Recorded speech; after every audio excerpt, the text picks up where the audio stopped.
Hello, my name is Tracy Edwards. I am here tonight to discuss methods of teaching reading success. I'm here in front of the school board to ensure to the school board how we can make our readers successful in our third grade classroom. Okay, here's my table of contents. These are the 5 sections and topics I will be talking to you all about tonight. Number 1, how or what will I do to ensure success for students in their reading? Number 2, I'm going to be talking about Liberty Elementary School, which is a very diverse school in our school district, and it's a perfect example of how to ensure reading success in that school.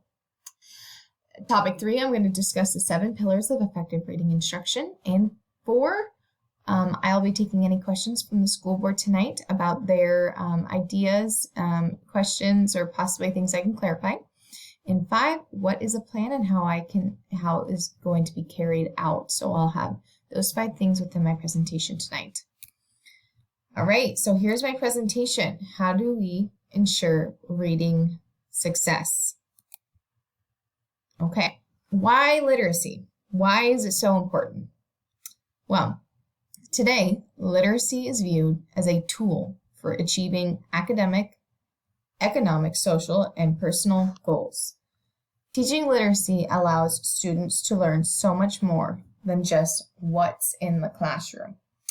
Teaching literacy allows students to move beyond the walls of the classroom and the school and allows them to have a voice, have a choice, and have leadership within the community. As a teacher, we want to make students feel successful now so they can become successful citizens in their future. So, literacy has a lot of things incorporated within it. Here is a quote that I found very important and valuable to bring to your attention. This is from Catherine Patterson, I should say. She says, "It is not so simply teach children to read. We have to give them something worth reading, something that will stretch their imaginations, something that will help them make sense of their own lives, and encourage them to reach out toward people whose lives are quite different from their own." So, here is my 7 pillars of effective reading instruction. Now, I know this is great for classrooms to be using and showing their knowledge and showing to the schools, but having the 7 pillars of effective reading instruction within your classroom will ensure reading success, especially in 3rd grade. So I am going to be discussing each pillar and how important it is to use this within the classroom. The 7 pillars of effective reading instruction are to be able to make effective teachers of reading. Although not only will it help teachers become effective teachers of reading, it will also help teachers teach students who are failing in their reading skills. So if we see a student who's projected to not be successful, these are 7 things we can implement in our classroom to help increase the success of that student. So here's my example, Liberty Elementary School, which is a K through 5 school. Liberty Elementary School has a student population of 754 students. Fairly large school. They stayed relatively flat around that 750 students the past 5 years. Liberty Elementary School is placed at the bottom 50% of all schools in Iowa, especially in their math proficiency, which is also at the bottom of 50%. And their reading proficiency is bottom 50% as well.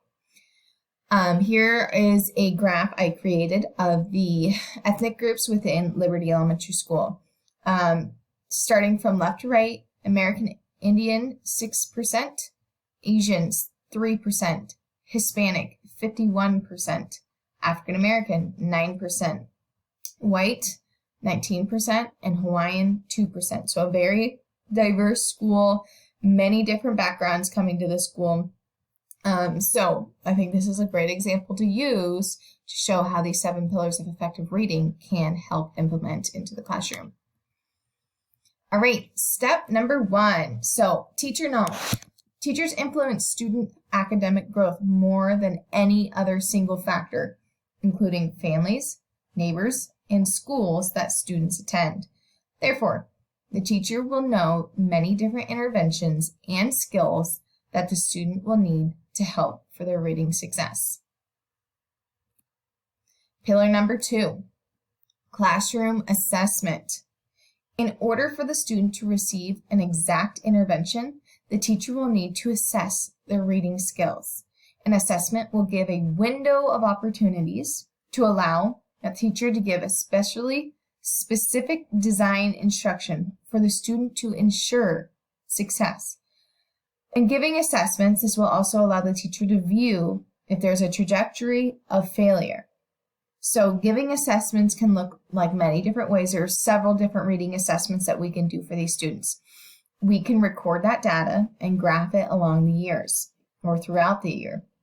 If the student has a trajectory of it failing, this teacher has the teacher knowledge and the resources to give them the interventions needed to bring them back up and bring them back to success in the classroom. So that's pillar number 2. Pillar number 3, evidence-based teaching practices. There is substantial research evidence on preferred ways of teaching each of these essential reading skills, concepts, and strategies necessary for success in learning to read and write. For students who are failing, they can use an evidence-based research instruction program to focus on their research or their reading needs. So if a student is being assessed, we can see the needs that that student is failing at and hone in specifically on what they're failing at. Using evidence-based practices are great interventions or teaching skills, strategies for us to use to bring that student back up. And the evidence of the practices and the data will back up why we are doing that specific intervention or skills teaching. Number 4, response to intervention, also known as RTI. Students are initially screened to determine their progress in achieving established literacy benchmark skills and standards. Using RTI in the classroom would allow the teacher to demonstrate whether that student is achieving success in their reading skills or not.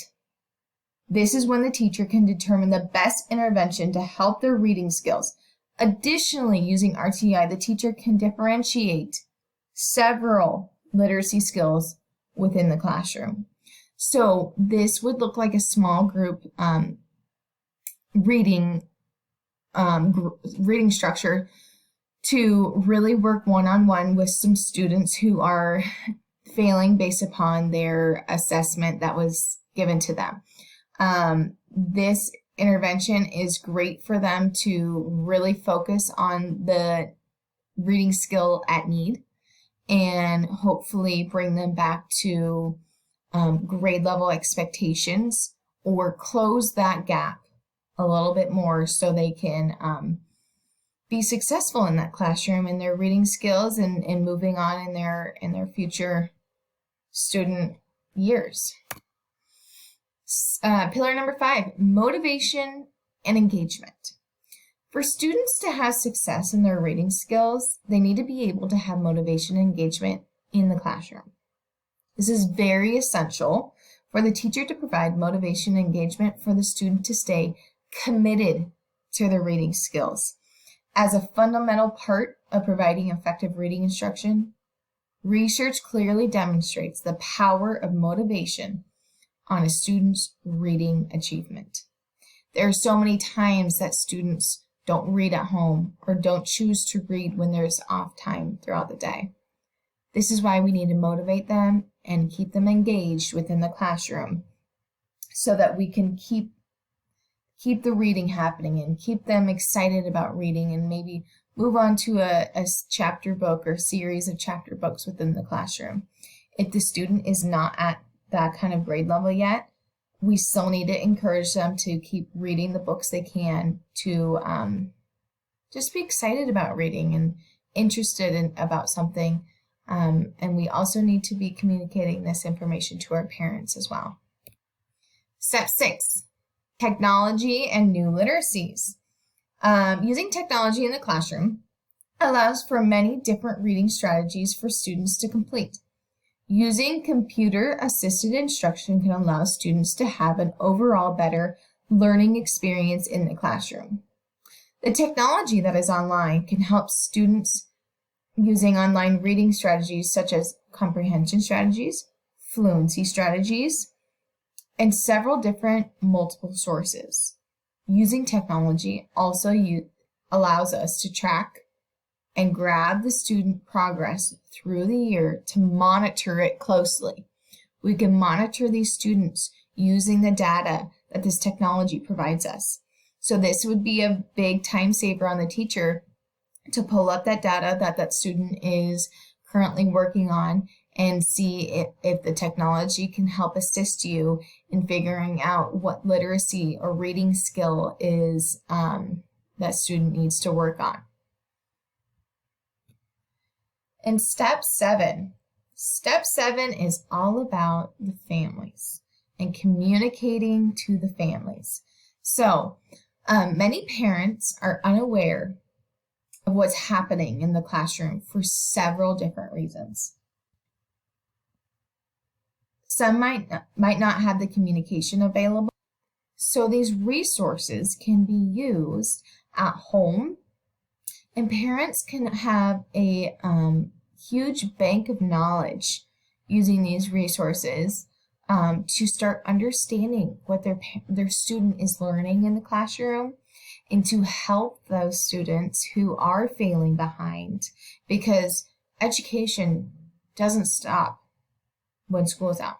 Education continues throughout the day and at night, and reading at home with their parents. So here are some examples that you can view or jot down or buy any of the books, but all of these are free online resources.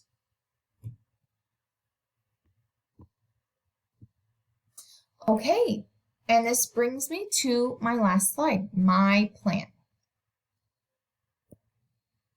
So, my plan is to ensure success to my school board. This is all about the student so they can learn, they can be advocates, they can support, and we need to partner with them. So using the 7 pillars of reading instruction ensures that all students will be ready and reading successfully throughout the school year. This also ensures that students will be motivated and monitored and provided adequate education every day to help ensure success for their future and their future years of education. Here are some key roles for student and children's literacy success. Play a key role in students' education by learning, advocating, supporting, and partnering with the class. So at this time, I would like to open it up to my school board.